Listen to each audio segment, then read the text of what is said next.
Welcome to the Tech Egg. Don't get scrambled. Enjoy the video.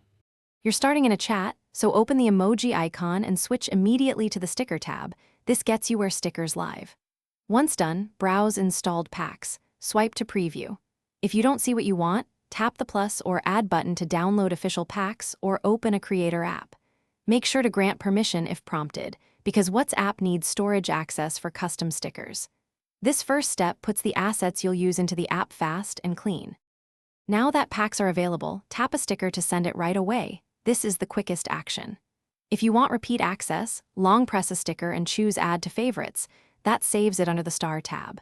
Once favorites fill up, use the Recent tab to re-find used images.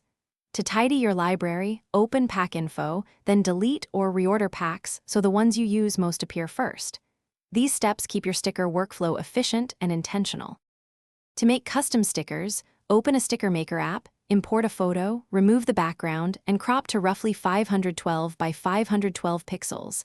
Export as WebP and add the pack to WhatsApp.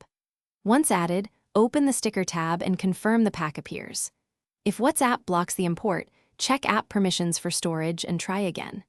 If stickers still don't show, restart WhatsApp or re-import the pack. One key troubleshooting tip is to confirm the image format and dimensions match WhatsApp requirements before importing.